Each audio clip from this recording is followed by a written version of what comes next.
For question 3, it gives us this figure here, which is a graph of x and y over time. And for part A, it asks, construct a possible graph for x position versus time x of t. So for this, we will make a graph. This will be graph A. And then since it wants position versus time, we'll use position, which was x, as our vertical line, and time as horizontal. And for this, we have x starting at 10 and goes back all the way to 0. And each point here is another frame in time. So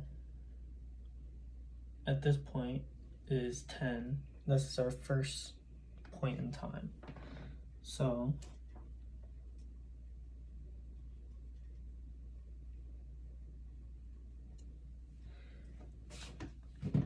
since that is our first point, that'll be time of 0 and position of 10x. Then our next point in time is at 8. It skips each one. So at our next point in time would be point in time 1. We're at position 8. Then our next point in time, we're at position 6.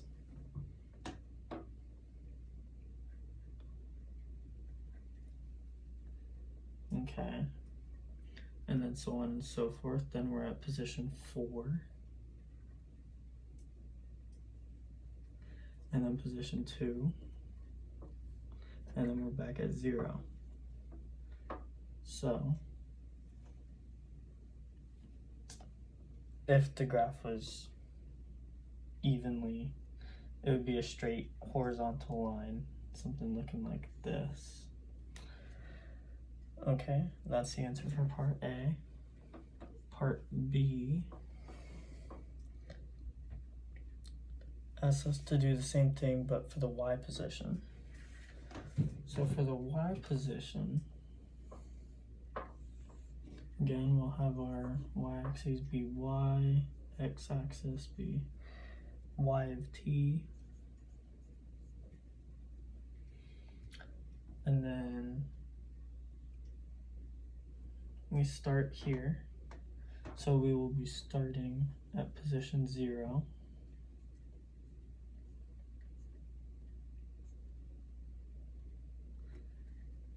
Okay. And then position 0 is y of 0. Our next position is at position 2. Okay. Then our next point in time, we go up to position 3. Next point in time, we remain there.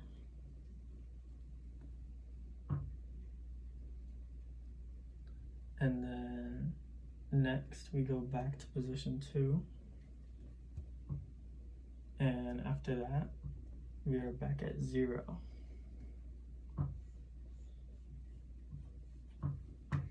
So that's something of how the graph should look.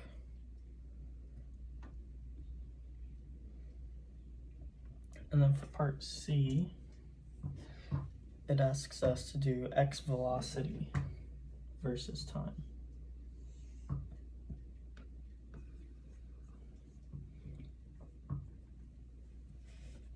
So velocity is going to be the change in distance over the change in time. So for here, we have a change in 2 over 1 change in time. And since we're moving backwards, it's going to be -2. So for our first point, we will be at -2. And as we can see here, since it's a constant negative slope, and each time we decrease by 2, we have a constant negative velocity of 2.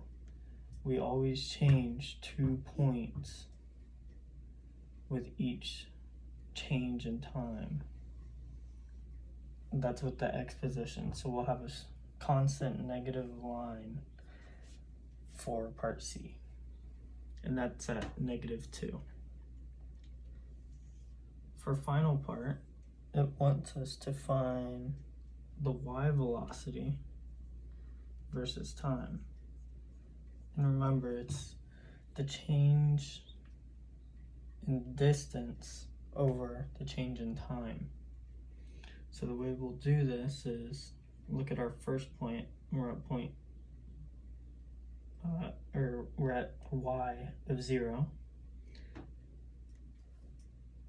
So we will look at that, and then our next point we go to 2. So our starting velocity will be at 2, 0. Our next point, we change 1 for 1. So we change 1, so we go 1y, we change a 1 in time, so we go 1. Our next point in time, we remain at the same place. So we move a time, but since we stay at the same place, you have 0 velocity. Our next point, we go back down to 2, which is -1.